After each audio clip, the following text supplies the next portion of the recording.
Okay, now. Thanks. Awesome.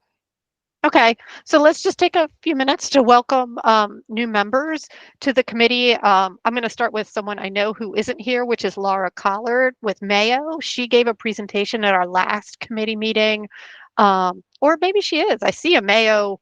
She was here a She's minute here? ago. Okay. So I see Mayo office, so hopefully that's her. Um, Mhm. so Laura Collard from Mayo joined us. She gave a great presentation on the different programs that Mayo is operating, including Green Schools, at our last meeting, and she testified for our HB 993 bill for Climate Education Week in Maryland. So Laura has already totally jumped right into the committee. So welcome, Laura. Um, we also have a new member from MSDE, Zachary Carey. And I believe Zachary's not here, but we have a couple of other representatives from MSDE. I don't know if you want to come off mute and just introduce yourselves. Well, Peyton, go ahead, Peyton. Sure, yeah. So I'm Peyton Hess. Hi, Peyton. Thank you so much. And I'm the environmental literacy specialist. So I'm here today as proxy for Zachary, who's the director of science. And if I may, Amy, we have a second appointee. Her name is Toddy Robinson, and she's in the car on mute. Okay, great. Okay. Hi. Yes, I'm here. Sorry. Sorry it's so loud. But glad to be here. I'm from the MSDE, the Office of Communications and Community Engagement, and I'm a community engagement coordinator. Wonderful. And Zachary and Toddy know each other, even though they're in different divisions. They have worked together. Okay. That's awesome. Okay, and are also welcoming a new member from the Maryland Department of Agriculture, Jessica Hackett, who I saw is on. So if you'd like to come off and introduce yourself.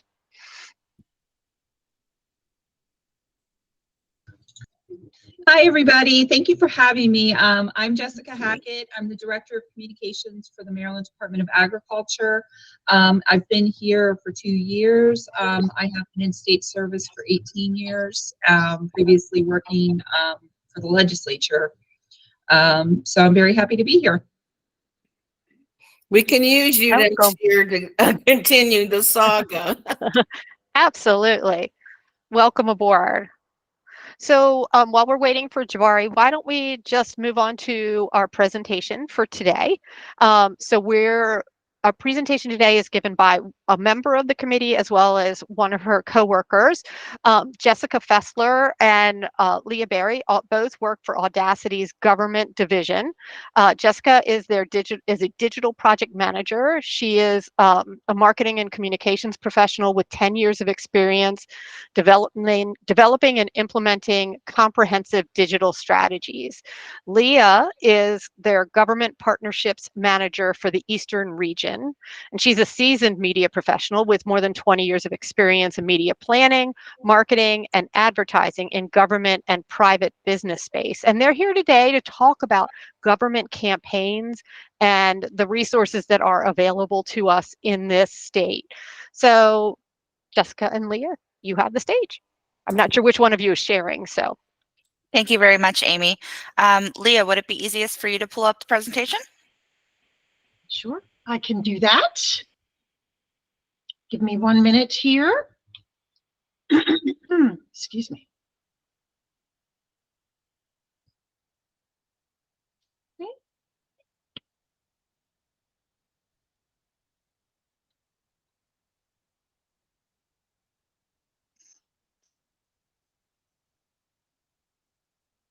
Okay.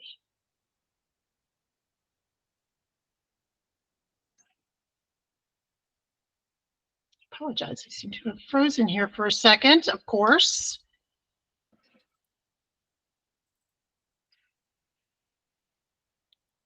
Okay, here we go.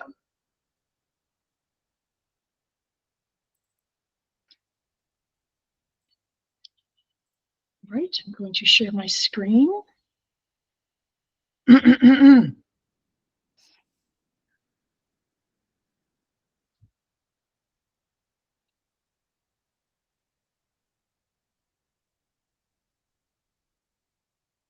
Jessica, I seem to be having a little issue here. Are you able to jump Yeah. in and bring that up? I apologize. I can, not a problem. Give me just a moment. Thank you.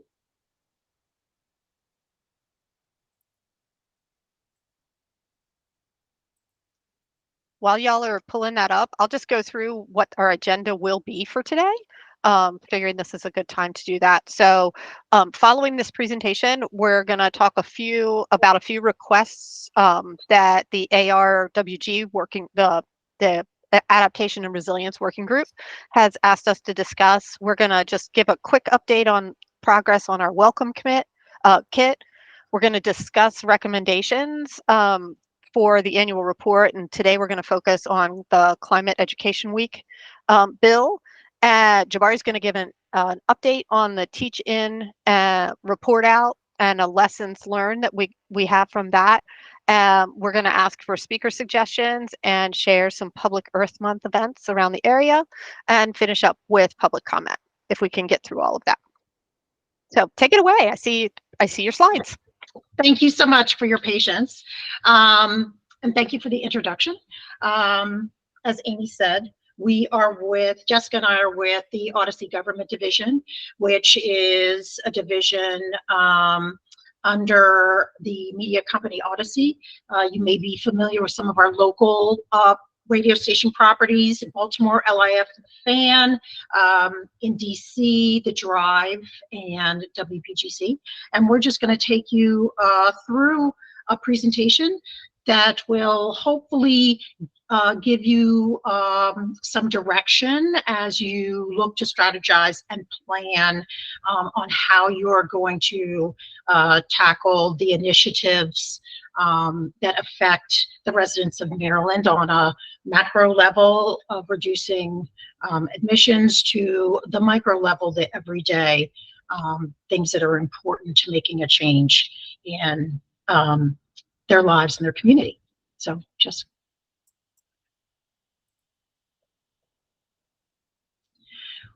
as I said, we're just going to do a who we are, the media landscape, just kind of how to navigate that, branding and awareness versus performance, and we're going to share some opportunities and idea starters for you to kind of bring it into one large picture. Next. There's a little bit of a delay, Leah, just so that you know. No problem. So Odyssey, as we said, we are a media company, really a multi-platform audio content and entertainment company. So what our division does is that we exclusively collaborate with government agencies such as yourselves and marketing partners like research firms or advertising agencies whose clients are solely committed to public service initiatives. We leverage our expertise in multi-platform media, work with these partners to help them strategize, develop, and implement custom media plans, either for an individual campaign, if we're working together on an RFP submission. Next. So these next few slides that we're going to talk about are universal. This information is not necessarily about Odyssey. You would be able to use what we're sharing here, whether you go with any type of media platform or media company. So we all know that even in our daily lives, if we want to make changes, the best way to do it is one at a time. And that is the same in planning any type of media plan, whether it's to impact someone's behavior or to brand who you are. First and foremost, you need to decide what of your initiatives are most important. What are those things that are at the top of your list? The second is when of those initiatives is the best time for them to be put in front of those individuals that you're looking to impact. Is it seasonal? Is it something that should be talked about all year long? And then when you're looking at those times of when those are going to be implemented, always keeping in mind the funding. I know you are all well aware of government budgets. You can't carry it over. So making sure that that is always top of mind, that pot of money, that it's being used appropriately and at the right times, and it's making sense for whatever that initiative is at the right time.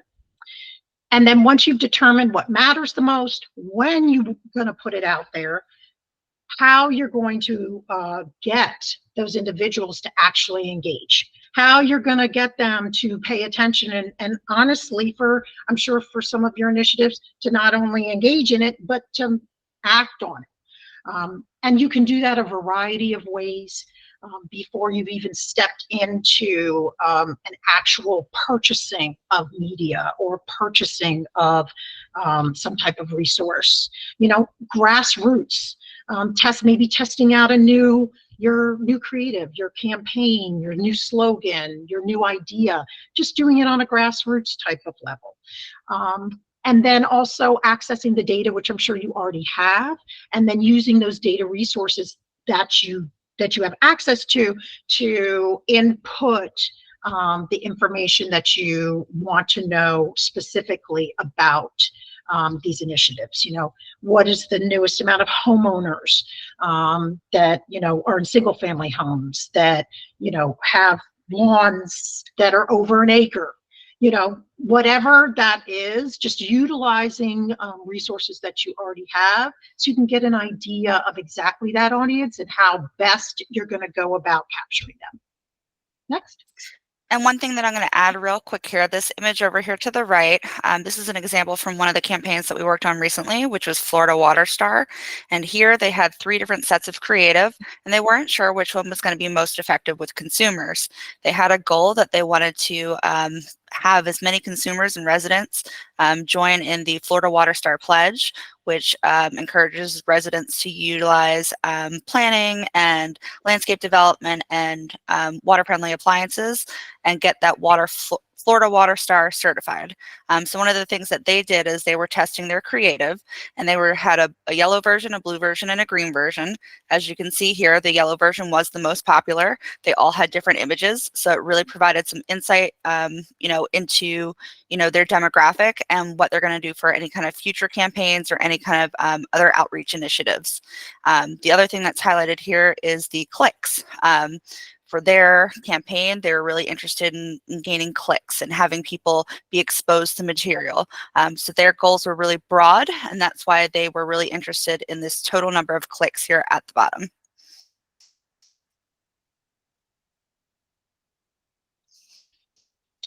So once you've found your audience, you've done that type of research, you've made those determinations, then you can look at the different types of media tactics and make decisions based on the strengths of those tactics, what combination of those is going to serve those individual initiatives.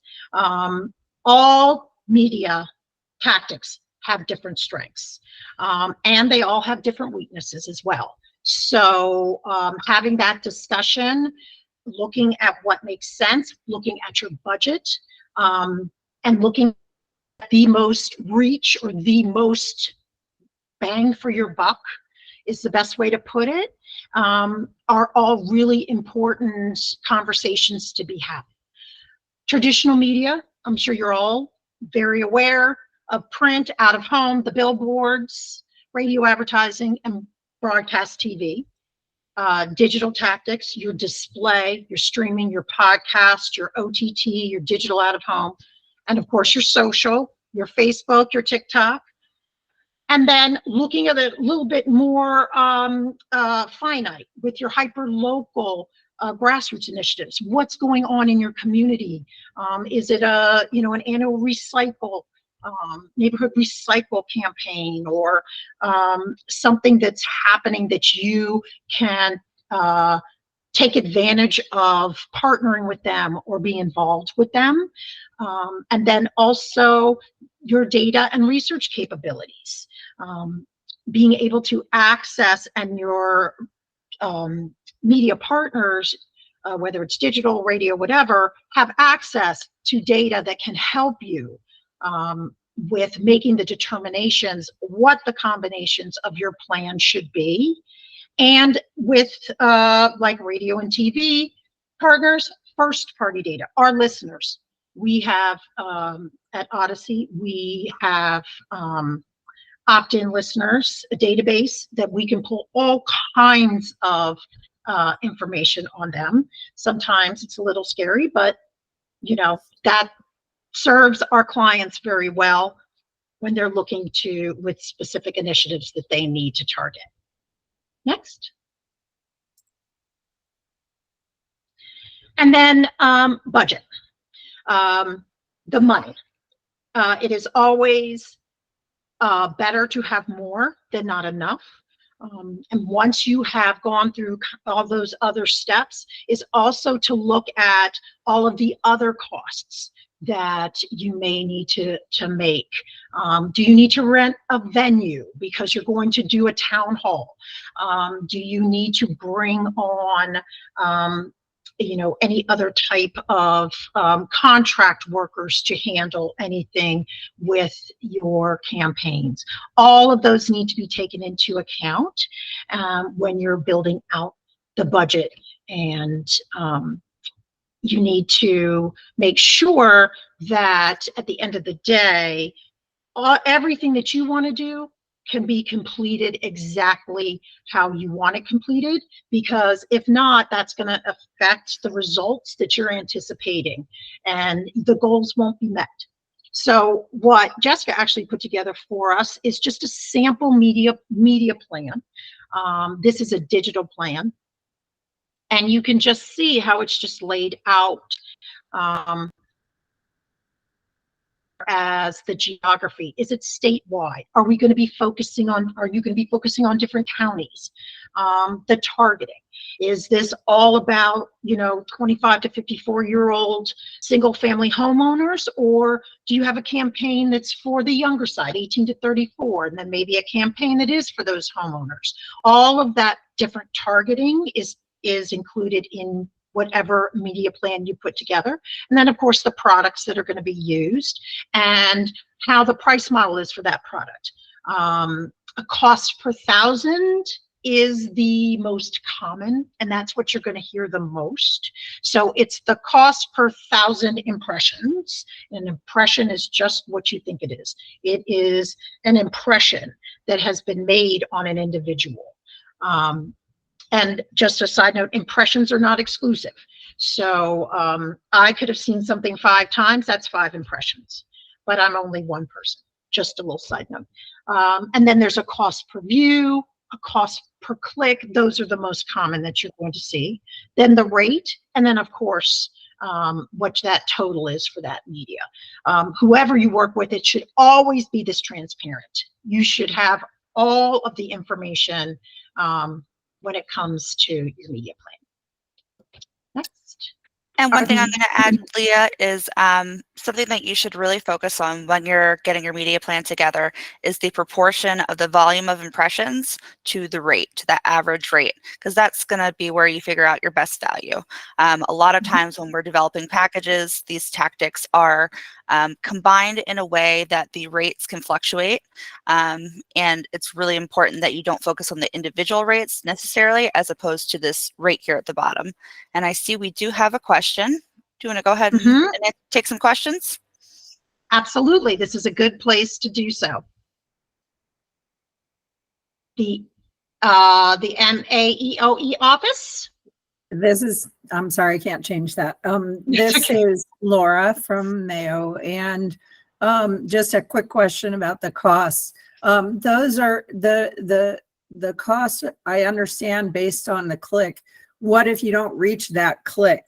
Or what if you go over that click? Does that cost decrease if you don't reach it and increase if you do? Sure, So I can speak. Go ahead, Jess. That's okay. I can speak on this a little bit. So I'm really on the digital side. So cost per click is something that I deal with quite frequently. And kind of what you're talking about is the optimizations within the campaign. So if we were to, charge you $2,000 for, 10,000 clicks, if we were able to meet that 10,000 click threshold, then you will be charged the same as we had discussed previously. If we go over that threshold, you are still charged the same amount as that original threshold, because anything additional is just meaning that your ads were extremely effective, and that additional exposure is just because the campaign is something that resonates with that target audience. Now, if for some reason that those impressions were not able to be delivered and we were only able to reach 8,000 people, then there would be a difference in the billing. And obviously with Odyssey, that's something that we either work to roll over onto a new campaign, or we work with the client, until they're satisfied. One thing I will throw in there as well, one thing that makes Odyssey unique and really actually an asset to a lot of our clients is, although we do rely on some algorithm to monitor plans, the overall monitoring is done by human beings. So, and they are constantly optimizing and following that campaign. So if they do see like that it isn't performing on pace as it should, then they step in, there's a conversation. This is why we think it is. Do you want to talk to the client about it? We can make adjustments to get it back on track. And we have, and Jessica can confirm this, we have an extremely high success rate with delivering what we propose that we are going to deliver. Yeah, I would say that, the biggest struggle in terms of delivery tends to be with our Spanish-speaking audience. But that really only comes into play when we have overly narrowed down our audience, because that audience is smaller to begin with. But for the most part, delivery is consistent and delivery is always fulfilled. Were there any other questions? Okay, I will let Jessica pick it up from here. All right, thank you, Leah.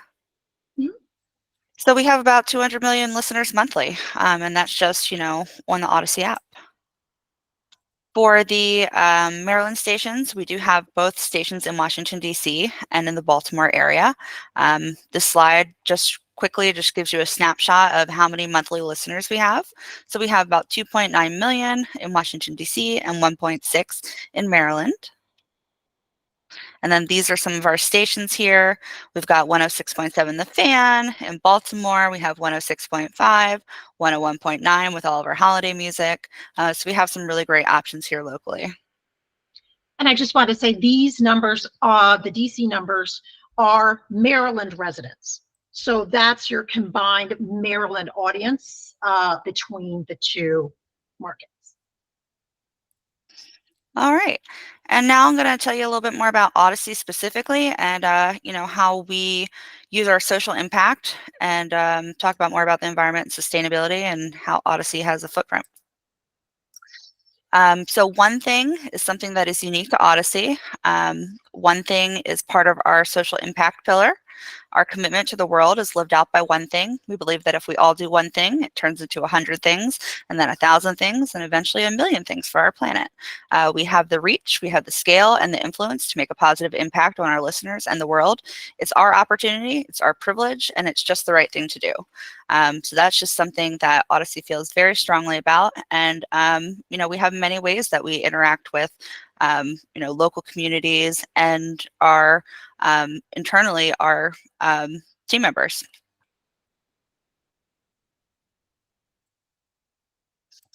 So what types of campaigns fall under environmental outreach? Well, Odyssey has experience across the vertical.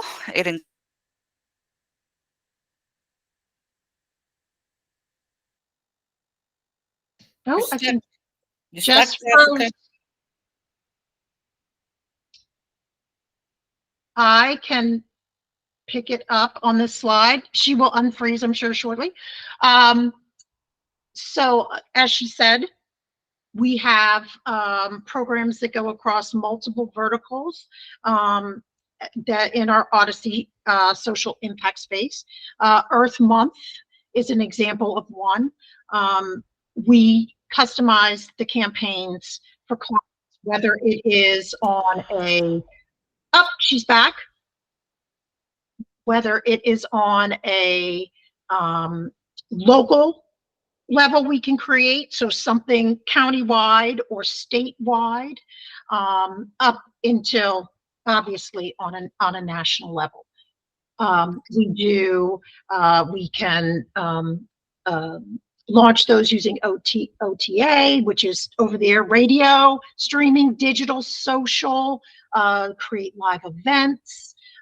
The Odyssey Conversations Town Hall is the space that we are using for like that on-site type of experience for Earth Month. And we take those basics and then build them around whatever a client's initiative is. Jess, are you back with us? I am back. I lost connection. Thank you for picking up there, Leah. No problem. So as I mentioned, we have a continued pledge to sustainability. Some of the opportunities that we have this month during Earth Month is our Earth Month Vignette series, and this is a series of green tips, and it's dedicated to the welfare of our planet. So these are tips that are curated by different organizations and team members, and we put them together, and they're on the air, they're over broadcast, they're on our digital content, and you might have heard them recently on Mix 106.5. And they will tell you different green tips about how to, reduce your impact. And these could be something that are customized based on your outreach campaign. This is also something where we could use your content to create some of these vignettes as well. Yeah, we're very open to collaboration. This is, again, such a customized opportunity. We're very open to how we can help these organizations. And a lot of the times we take the lead from your organizations. Something that is going on in the Baltimore area tomorrow is actually our annual One Thing event, and the entire Baltimore market is going to be out on the back river in Essex picking up some trash. And I know we have partnered with some local organizations to kind of make that happen. So as Leah had mentioned, these Odyssey Conversations, they connect our listeners. Oh, you guys aren't getting the slide shared, are you? No. Let's see if we can fix this. It's not changing. I can still see it, but it's not changing. Bear with me just a second here. There we go. Yep. All right, so Leah had mentioned our Odyssey Conversations. This is what connects our listeners and our local communities. As we kind of, touched on before, we have these live local events. And for Earth Month, we host them in the month of April. We also have broadcast opportunities and tons of different opportunities for digital content. And of course, there's the actual promotion and sponsorship of events and different things within the community. And this is just a sample sponsorship summary. So this is a quick snapshot of kind of all the different opportunities that are available. This one in particular is customized to Dallas, Texas. This year they are doing a State of the Climate event that is actually this evening. And so this is kind of a snapshot of some of the sponsorships and opportunities that the organizations within Dallas are able to utilize and that have worked with us to design. And I believe Jessica and I were talking about this. I believe we would be able to share that link of the event out following, tomorrow to you all, if you wanted to take a moment and watch some of it for yourself, get an idea of what that looks like.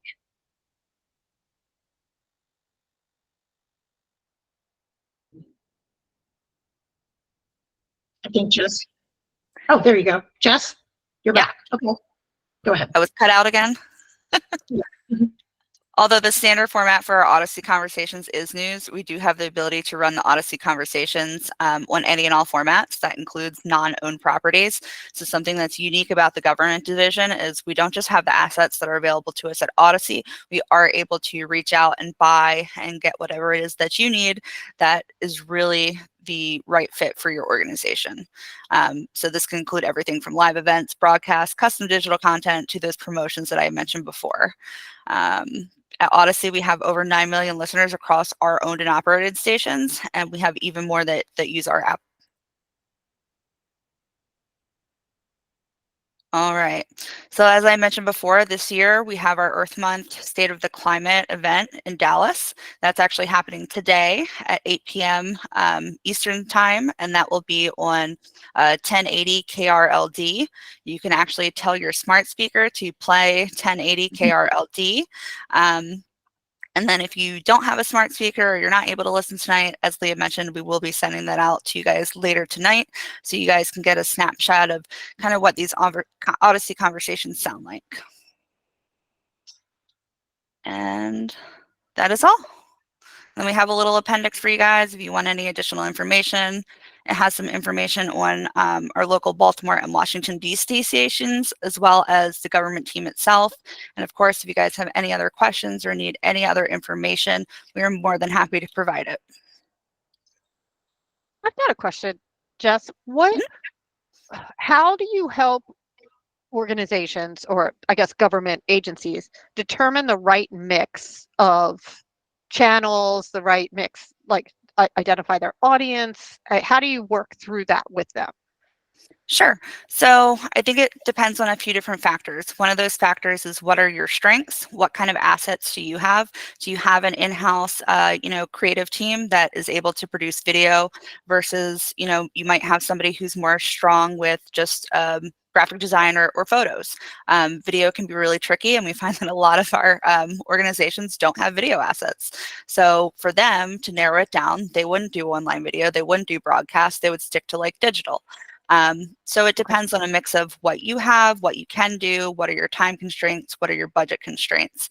I can tell you this, all the tactics kind of have a similar price point. So when you're mixing everything together, it's really about finding your audience and where they are.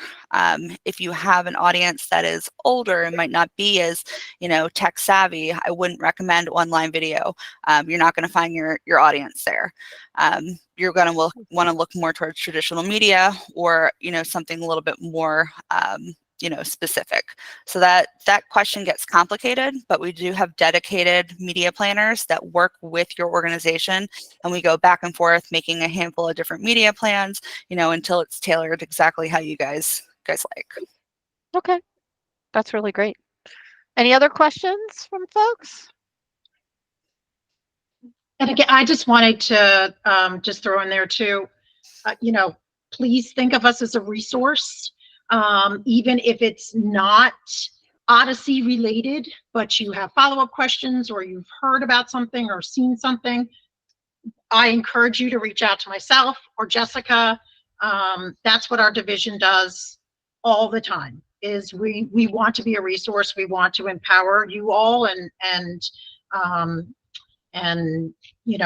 to have the tools that you need to make the decisions you need to be able to get these initiatives out there. So thank you very much for having us here today. And again, I hope this is the first of many conversations. So thank you very much.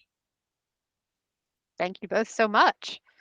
All right, so we can talk about moving on to the next agenda items. That the next two are going to be focused. I'll lead them, and Jabari has joined us, so he'll and then he'll jump in for the Climate Education Week and the teach-in report out. But before we go on to that, the Adaptation and Resilience Working Group reached out with a couple of things that they asked us to bring up at this meeting. First of all, the first thing was that April is not just Earth Month, but it's Maryland's Flood Awareness Month, and they just wanted us to share that with everybody, get the word out that it's also Flood Awareness Month, so you can look into information about flood awareness, and I'm sure MDE has some stuff, MDNR has stuff on their website, and of course, April is a very rainy month here in Maryland, so just for awareness.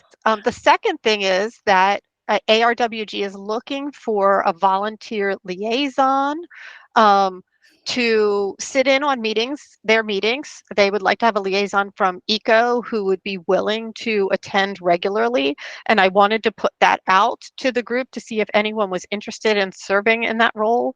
I believe they meet on a similar schedule to ours, but on opposing months. Is that correct, Susan? I know you work on a lot of these scheduling. I'm not sure, but everything's listed on their webpage. Okay. So if there's anybody interested in serving as a liaison to adaptation or resilience, or has a passion about adaptation and resilience, please put something in the chat or reach out to Jabari and I, and we'll introduce you to them and kind of get that set up. Oh, and thank you, Laura, for pointing out that April is also Environmental Education Week. Is that a Maryland specific, or is that nationwide?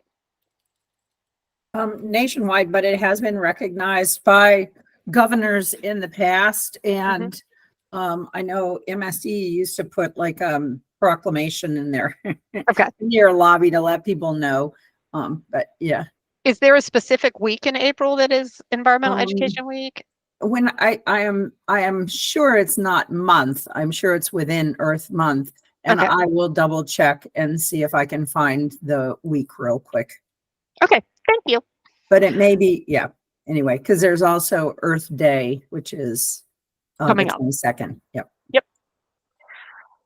Okay, moving through the agenda, the next item is welcome kit progress. We, one of the items, the action items that we have for this year is to develop a welcome kit to help our new members, which we have so many on the call today, learn about the commission as well as ECO's role supporting the commission, and how we work and what resources we have. Laura Banky from the National Aquarium has graciously volunteered to work on that, and she has actually got a draft developed. We're not ready to share it yet. There's still some holes in it, but I just wanted to let everybody know that that project is moving forward, and we should have a pretty decent draft for review before the next meeting, and we can talk about it at our next meeting in June. Our next topic, any questions about that before we move on? Okay, our next topic, I'm going to pass over to Jabari. This is our efforts to have the first week in April declared Climate Education Week, both singularly this year as well as moving forward through the legislature. Jabari, can you come off mute and give an update on it? Yes. Everybody hear me? Okay, good. Thanks, Amy. Good afternoon, everyone. So yeah, I'll be giving some updates on two things technically. Jabari, excuse me, you're very muffled. Is this any better? No? Maybe take your video off for a second and test it. Okay. Can you hear me better now? Not really. Would rather have your face back. Sorry about that. I don't know. You just sound really far away. You sound like you're talking through a pillow or something. It's really far away. I think it's right on my head. It's really weird. I could try to come back on my laptop to see if that works, y'all. I don't know what's going on. Yeah, I'm I sorry. wonder if your mic, Peyton put this in the text, but I wonder if your mic is picking up computer audio, or if your headset isn't, or if the meeting isn't pulling from your mic. I've had that previously in a meeting. That's why I just Okay, what let about, you know. is it better now? Yes. Perfect. Okay, thanks for that. So I made that quick change. Thank you. All right. So yeah, so back to the Maryland Climate Teach-In, which is actually a separate from Climate Education Week, and I'll kind of explain that in just a second. So our Maryland Climate Education Week, our Maryland Climate Teach-In, this year this is our second year doing this. We started this project last year from our work group, and this year we had over 70 registrants, correct, Amy? And that's almost triple the amount that we had from last year. So that's great news. That included public schools, colleges, nonprofits, government agencies. We established a connection with Maryland's Teacher of the Year, Mary Kay Connerton. She is a health and wellness teacher at Annapolis High School. We reached out to her last year, and she agreed late last year, and she agreed to be our spokesperson for this year's initiative. We held our first ever kickoff event for this event from the Maryland Climate Teach-In on April 3rd at Annapolis High School. That was the home of Ms. Connerton. And that's the first week of April, also the first week of Earth Month. Our event was held in one of her classes, and we had Secretary McElwain, Secretary of the Environment, to give some remarks. Before the actual event, she actually had some casual conversation with the students. They seemed like they actually enjoyed her and vice versa, so that was great to see. We had some other county, I guess school county officials there to show up, as well as some media folks. And I brought a small group of Bowie State University Green Ambassadors also from the campus. And we did have a press release, thanks to Jody for helping on that, a press release about this before the event. We did have a program created, and it was a little over an hour. After Secretary McElwain's remarks, she presented a very nice plaque, which was the declaration by Governor Wes Moore, creating the first week in Maryland, April 1st to the 7th, 2024, as Climate Education Week. That's just for 1 year. And I'll talk a little bit more about that in just a second. We also presented a tree, I believe that was donated from DNR, is that correct? As part of the 5 million tree initiative in the state of Maryland. So in the program, Ms. Connerton, we had a brief yoga session, which everybody thought was great. I participated in it. I needed more yoga. We had a presentation by Advika Agarwal. She is one of the co-founders of Compostology. That's a local compost group. It was created by 2 high school students in 2020, so just a few years ago, that focused on composting. She shared some slides of their journey creating the business, some of their success. They were even part of the COP28, if I'm saying that right, part of the UN Climate Change Conference in Dubai. Then we went straight into a casual discussion with the students. We had panelists. I was one of the panelists. Amy, who else am I missing? Amy, I know I'm missing one person. Laura Collard was there. Yep, Laura Collard. And talked as well. Mary Kay, your students participated, which were fabulous. And yours truly. Oh, and of course, Susan. Of course, Susan. Yes. So we were all panelists, and we had some great responses by all the students. Really, the Annapolis High School students gave some great feedback, as well as Bowie State students. And the story was picked up by Baltimore station WBAL TV, and it was shown on the 6 o'clock news that evening. So again, it was a great event overall. That covers the teaching part. Now tilting towards our other initiative, which was the Climate Education Week. So from our subgroup, and I'll give a shout out to the subgroup in just a second, we had kind of what I call a legislative coalition from our subgroup, whose mission it was to make Climate Education Week an act of the General Assembly of Maryland. So as I mentioned before, Governor Wes Moore declared that week for this year from his office, but we want to make this a permanent, week going forward. That's our goal. So we had a champion delegate, Dana Stein, in the House, who sponsored the bill, HB 993. One of our work group members, Ms. Collard from Mayo, Laura Collard, myself, and Rebecca Rare from Maryland League of Conservation Voters, we provided in-person oral testimony to the House in March. That was March, right? Time is just okay. The bill did pass the committee and also the full House, and it made it to the Senate, where it was testified on, and then it got stuck and was not passed before session ended. So we will attempt again next year. But thanks to all those who submitted written testimonies. Too many, I don't have all the names in front of me right now.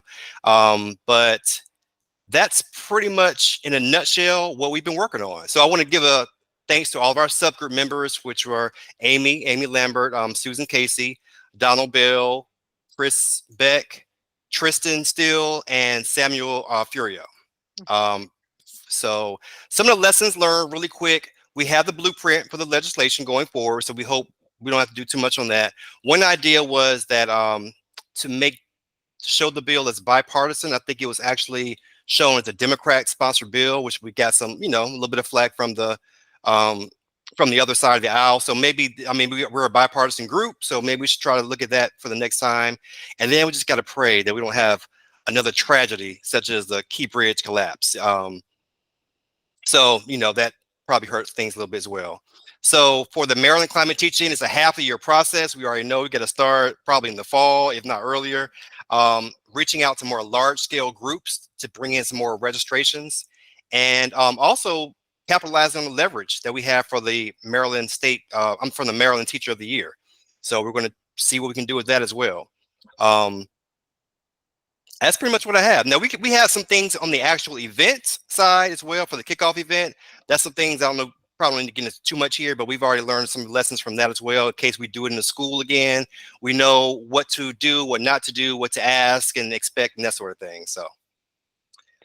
Yep. One of the things we talked about was, well, first of all, we want to say a huge shout out to Donald Bell for Prince George's County registrations, which were, we had so many teachers from Prince George's County. It was fabulous. But we also had teachers from Baltimore County, Anne Arundel County, Charles County came with a lot of registrations towards the end.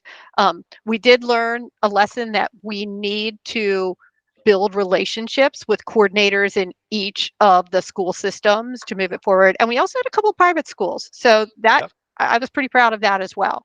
Laura, you have a question? No, a comment. Jabari, I thought it was great that the college students were there.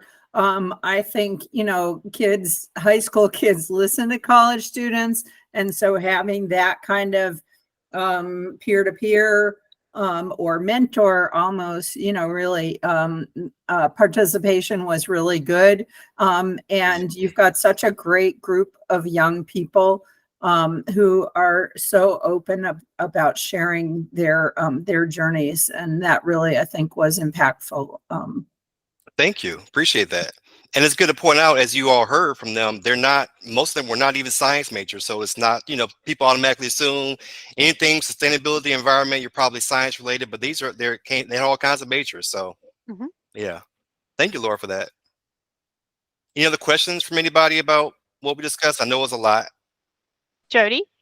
Not a question, just a compliment. I know there's a lot of new faces here today, and maybe they don't have the context to realize how significant this is. This is huge for EGO. Yeah. And I just want to congratulate everybody on their hard work. It's so great. Great job. Thanks so much, Jody. Thank you. We did make some changes this year. We did a more robust email campaign. We will continue that moving forward. We also teamed up with Mayo and had flyers at their conference event, which I think got the word out a little more. We're, you know, going to try to leverage green schools. Donald's going to introduce us to a few other environmental representatives from other school districts. So we do have plans coming up, and we need more volunteers. And I do want to say, Jessica Fessler was also with us in the beginning, so she helped us get started. Great. So thank you too, Jessica, for you know, your contribution. Yeah. Thank you. I was just going to suggest that we were such a small group working on this that we just didn't have time to do everything. Plus our real jobs, as Amy would say. So I was wondering if we could have a couple of people or a smaller subset working group to put together a really thorough, massive contact list in categories. By categories, so that we could really nail down our communication with them rather than sending out a lot of general stuff. We could get a little more tailored in our communication with them. Like, we know who you are, we have your name, and we know where you live, and yeah, we want you to join us. I also think, like, I think we could easily, in our subgroup, even break into smaller subgroups working on a kickoff event, working on the mass marketing campaign, and working on, like, literally relationship building with the school systems. I think we could have groups focusing on those and really make a big difference. Absolutely. Well, So, it's going to really help a lot that now we have MSDE on board. We haven't had a member from MSDE in years. yeah, we would love to have a member from MSDE join that working group, that subgroup, because we would love their guidance.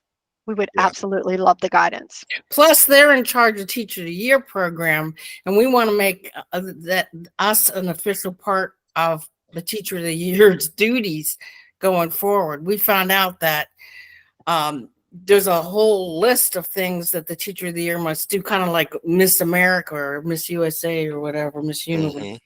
So that really surprised Mary Kay when she said, I didn't know I was going to have to devote time and energy to all these other things. And thank goodness she had already committed to us. And so she stayed on board with us and did so much for us that we would love to make this part of the official Maryland Teacher of the Year program. So MSDE's in charge of that. So Yep. Pressure's on.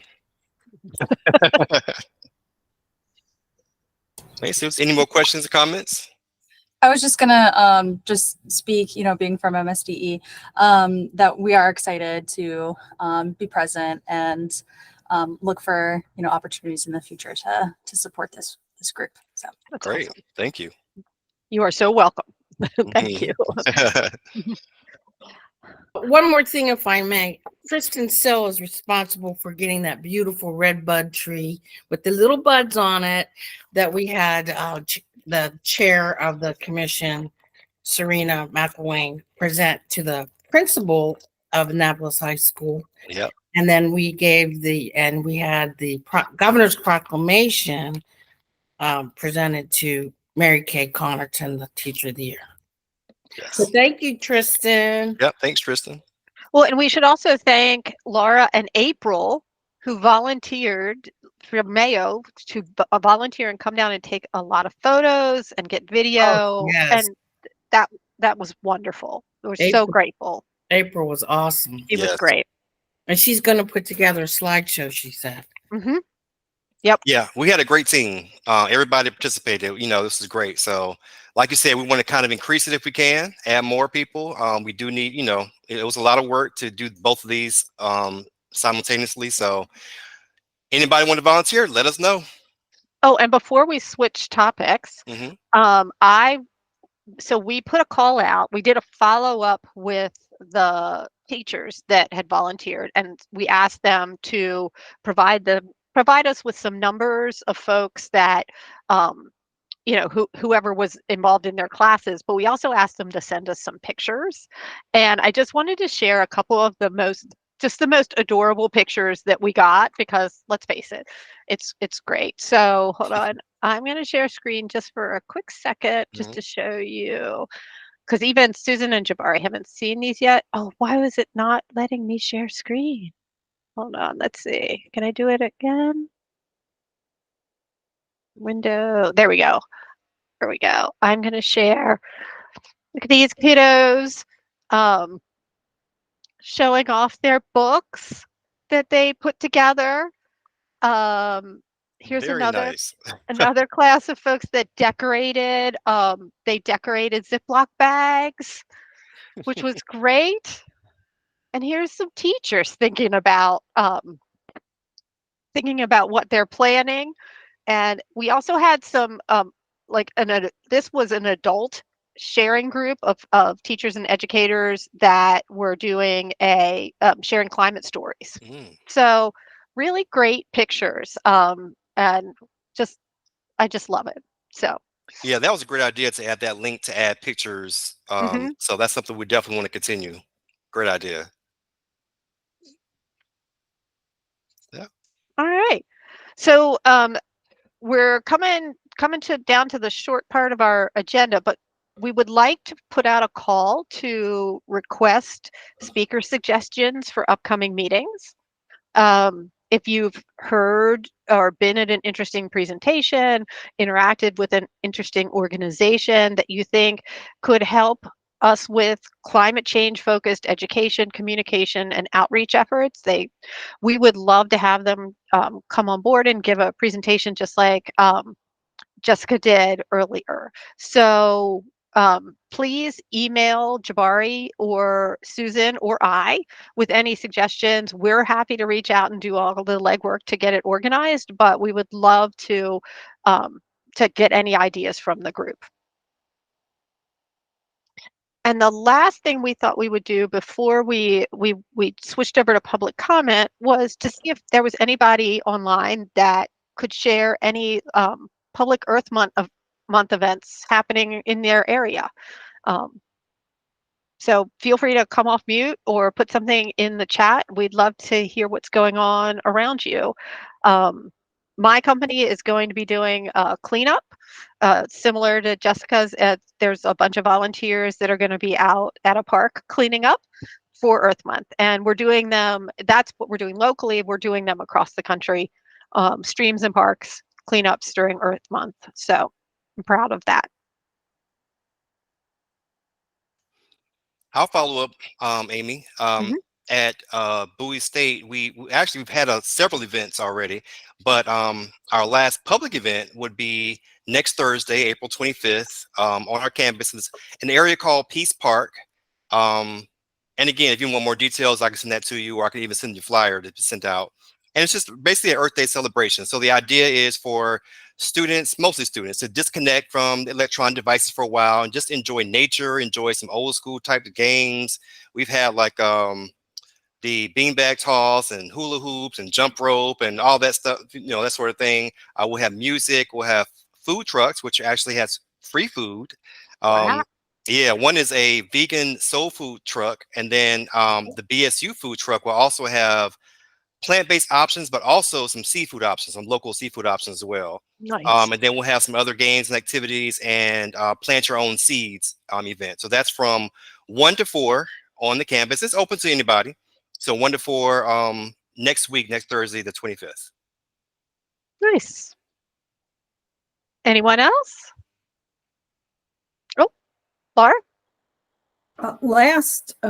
Actually not last week, on Tuesday, we had a guest speaker for our Diversity, Equity, Inclusion, Justice, and Accessibility symposium, which we have traditionally done in April as part of Earth Month.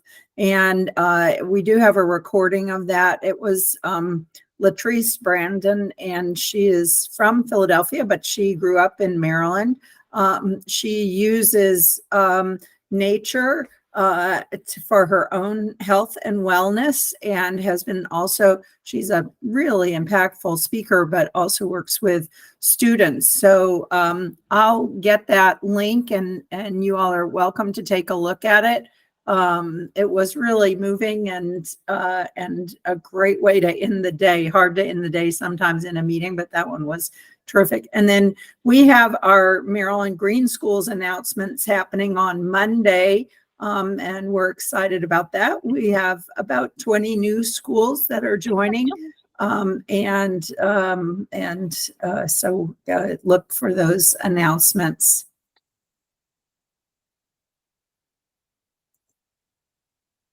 Thank you, Laura. And also Peyton put in the chat that also the U.S. Department of Education is doing their Green Ribbon School announcement on the 26th next week. There's some kind of panel discussion going on, I believe, at College Park on Monday, the 29th. I'm looking up that information if I can. I'm looking up real quick. Jody? This isn't so much an event, but tied to Earth Day. There's public comment period open to create the Southern Maryland Woodlands National Wildlife Refuge. This would be a wildlife refuge in Anne Arundel, Calvert, Charles, and Prince George's and St. Mary's counties. Wow. Not sure that folks could provide comment necessarily in your professional capacities if you're a government employee, but if you have a personal interest, I do have a link about it on our homepage at Chesapeake Conservancy. Pretty exciting and great for climate to conserve land and forest and wildlife habitat. So if you'd like to know more about that, it's at chesapeakeconservancy.org. Right on our main homepage, you'll see a button to get there and provide your public comment. Thanks, Jody. Any others? Okay, I just put one in the chat. Sorry, There it is. sorry for so much information. I just copied and pasted. But it's like it's an event. Yeah, April 29th on Monday at College Park. And it's from 9 to 11. It's basically, I was invited to speak on this panel, but we have another event going on that day that I have to be a part of here. So I won't be able to attend, but just want to put that out there as well. Excellent. All right, well, if there's no one else, that concludes the formal agenda for today's meeting, and we are running ahead of schedule, so we can definitely open up for public comment or open discussion for any topic.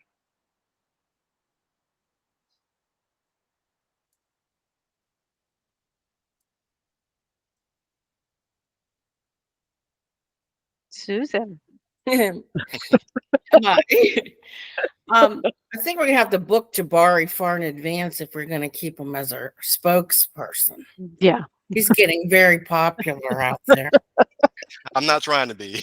Yes, you're good. So we're happy that you're with us. Remember where you started with Of us course, of course. I'm glad to be with you when all. you get famous. Absolutely. I was going to just ask if we should be thinking about membership for the future.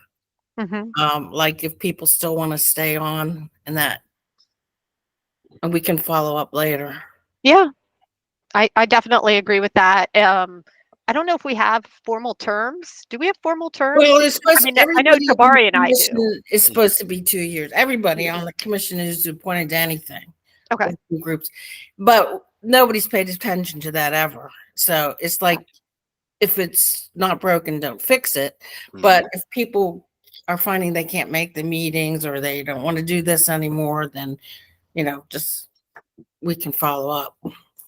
Yeah, and if there's anybody who's on the call who thinks that they have a peer or a coworker or someone that you've worked or interacted with that you think would be a positive addition to this committee, we would love to hear the recommendation. I know there is a formal appointment process and there are some standing positions on this committee, but yeah, we would love to hear, and we're always interested in folks. If anyone is welcome to join one of our meetings if they want to check it out first. That's always a great way to get to know us a little bit and what our goals are. In addition, speaking of that, I would love to ask the new members that are on the call if they have any questions, or especially since we're working on our welcome kit, is there anything you'd like to know about what we do and what we're planning to do and how we do it? And Laura, you have your hand up. I do. I have a couple of questions exactly along those lines, Amy. One is, I'm wondering how the agenda's set and how far in advance, like today's was really interesting. It was unexpected for me. And I really liked the topic. And that it made me think of something else. So the first question is, how do you set the agendas? And do you have like an objective when you bring in a speaker, like we want to learn from this to do this kind of thing? The other is, with this group being education and communications outreach, how I really am quite keen on linking the two together. There's so many educational things that are happening in our state. And I talked about some of them when I spoke a couple of months ago, but there's, for example, the Mid-Atlantic Climate Change Conference is coming up, and the call for proposals is open now. There are different opportunities where I think we can take some of the communications expertise and maybe help some of those groups a little bit in terms of letting people know, what's going on, and vice versa with the groups that we have here, to be able to promote the teach-in for sure, but other things that we might find. Do you all, I guess, then a third question is, there was a question in there. How do you all see working with the education and communication, so I can better understand how to input into this conversation? And then the third question being, do you all have like a timeline or a calendar in terms of things that build up to teach-in, or that have things throughout the year that could be like promoted as outputs from ECO kind of anyway, I'll stop there. I'm sure I'm sorry, my nature to just ask Well, those questions. are good questions. I mean, the third one, the most recent question that you had is something that we actually just started doing to certain for certain conferences, like you mentioned, Laura. But I think it would be a good idea to try to have some kind of calendar. I might have to ask to put you in charge of that, but but but yeah, that would be helpful. If we had somebody who kind of, uh, was able to put some of the events that we have going on throughout the year so that we could promote this to those. I think we had some flyers for the Mayo Mhm. conference this year, and wasn't it one other? No, but we Okay. were talking about submitting a proposal for the Oh, Maryland. right, yeah. Yeah, Yeah. we haven't really gone down that path. We should have, but we haven't really talked about whether we're gonna submit the teach-in as a presentation topic. We'd have to submit an abstract proposal for it. I think it's a Right. great idea. I would love it to have us represented at the conference. Okay. All right, Jabari, I think that's gonna fall on you and me. And Tristan, obviously, and maybe Laura too. Yeah. So from the agenda question, we can respond to that too. And generally, Susan, Jabari, and I meet a couple weeks before our planned meeting to set the agenda. Oftentimes, things will adjust based on the overall commission steering committee meetings that are happening relatively frequently and the topics that come up with them. The teach-in, obviously has a specific scheduled date, so we do updates on that throughout. And we've also, one of the things that we're trying to do this year that we didn't necessarily do previously is to make sure we have a discussion about recommendations in each Right. meeting, so that we're not doing a kind of a push for recommendations at the end, other than so we're kind of moving that forward along during the year. So that is one standing agenda item. We won't talk about the same recommendation at every meeting. We'll pick a different one, but yeah. And of course, we're always open to new topics to discuss. Yeah, but with something that's bubbling up at the commission level is someone actually asked the question to Commissioner the other day, but okay, so we put these recommendations together every year as part of the annual report for the Governor and General Assembly. But what's being done with them? How are they being implemented? Who is pushing them along? So that's what ECO tried to do with our recommendations. Mhm. So I think the whole commission has to really think hard about what they want to recommend and how are they going to push it forward, or it's going to die in the vine.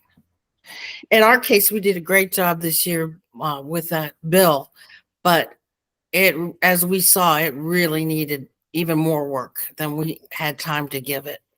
So, Yeah, and earlier. so any recommendations that we make have to be really thoughtful. Mm-hmm. I did think the school district really stepped up for that event, and they sent one of their assistant superintendents there. Yeah, and I can tell you that events don't always get that. So I'm sure that having Secretary McElwain there helped with that.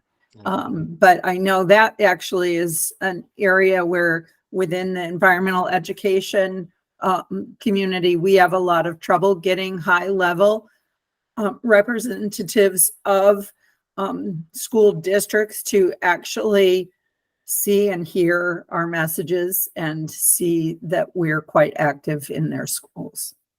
Yeah. So I appreciated that. Are there any members of the public here? I mean, we definitely had some guests. Yeah, we have some guests that are new staff, mostly, I think, from MDE listening in. Okay. Do we want to allow them to There's themselves, or have they already done that? Michelle Koo is here. She works with Lisa Jones, who's a member. Lisa's planning Earth Day today. Hmm. And then there's Daniela from the technical division of the climate change program. And there is Christian Reardon. Where's Christian? I saw his name. He might have left. He might have had to drop off. Mhm. Yeah, he must have dropped off. So yeah, those are from our staff at MDE. Okay. Okay. That's great though. All welcome. Hmm. So we don't have our good fellow for the public comment this time, huh? No, Okay. we don't have him here. All right. Yeah. Our You favorite. know, he always makes great suggestions for us, but when we have something really to tell him, he's not here. Right. Right. We'll have to shoot him an email. Yeah. Well, do we have the calendar for the remaining meetings? You know what? Do I have them? I have them. Yeah, it's on our website too, the meeting. Okay, it's on our website. So our next eco meeting though will be Thursday, June 20th, correct? Mhm. And then after that, Thursday, August 15th. So we meet every other month. And we recently changed the time from 1 hour to an hour and a half so that we can cover enough, just like now it's 4:15. So but again, we really want our members to be more active than just attending the meetings every other month. So that's the reason why we're going to probably have numerous subgroups, and it's some work, but I think it's usually fun. Yeah. Most of it, yes. It's fun The, sub- stuff, the subgroups are very active, right? Yeah. Versus this meeting, which is more report out. I mean, there's just more ideas and passion and creativity in the Mhm. subgroups. I think we should have a subgroup specifically for the bill and let a group focus on that because that took quite a bit of effort, and then a subgroup for the teach-in. And then if we have other recommendations this year, we should probably create subgroups for them. So right now, the only subgroup we have operating is for the teach-in. They've just finished up their lessons learned for the year.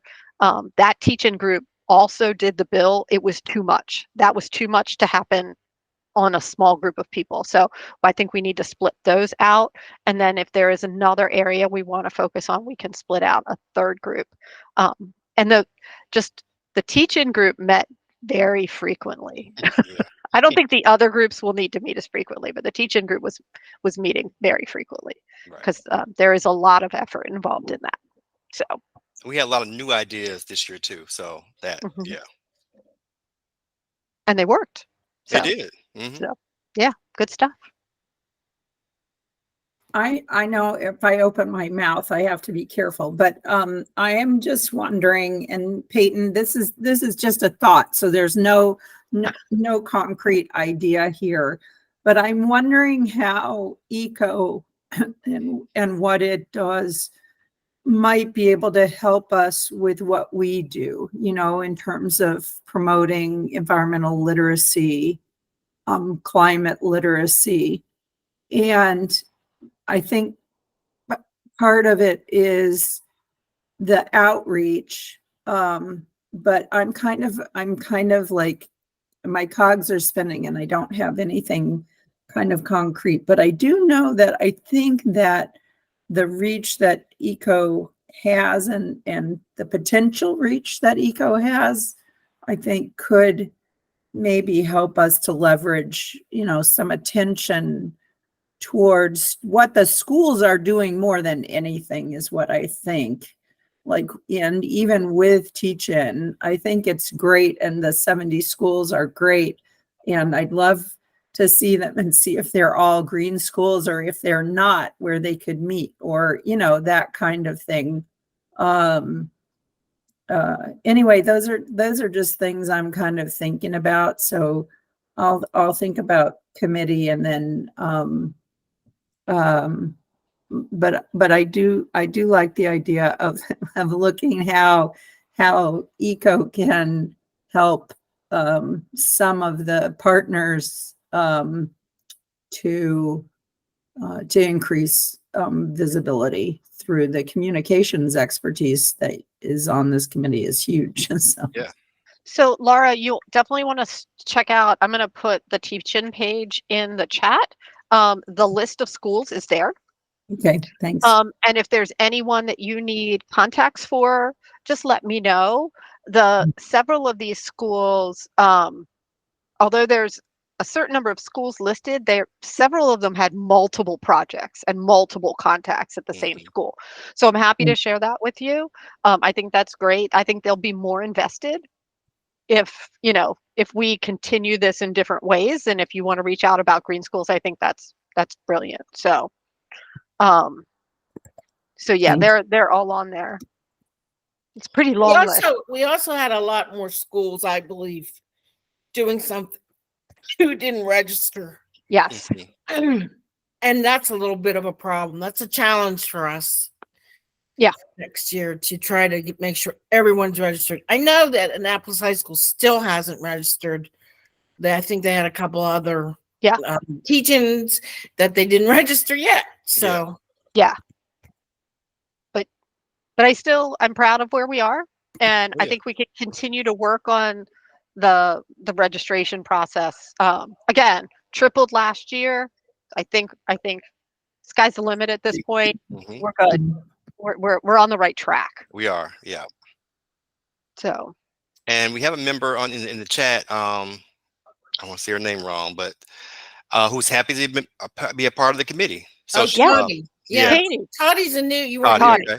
She's a new member appointed from MSDE. We have two from MSDE, and we have a proxy for Zachary, who's the other new one today.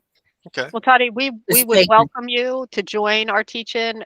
We'll be quiet. Teach-in will probably be quiet for the next month or so, and then we'll start ramping back up in the summer. I was gonna say a little longer than a month, but okay. All right, Yeah. But I mean, we started in September last year. Yep. So we may want to consider starting in August or July, which is, yeah. It'll be here before you know it. That's true. Yeah. That's right. So. And the intensity picks up later on, though, of course. So, yeah. Yeah. All right. Did we answer all your questions, Laura? Okay. All right. If there's no other questions, I think that finishes up our meeting for today. Thank you all for joining us. Yes. And again, feel free to reach out to Jabari, to me, Susan, in email, if you have any suggestions for speakers, if you'd like to join a committee, or if you have any questions. I'm going to drop my email address real quick, even though I know some people might already have it. I'm going to put it in the chat real quick. I'm going to do the same. Okay. All right. Thanks, everybody. Right. Enjoy the rest of Earth Month. Take care, everybody. Okay. All right. Bye-bye. Bye-bye. Bye.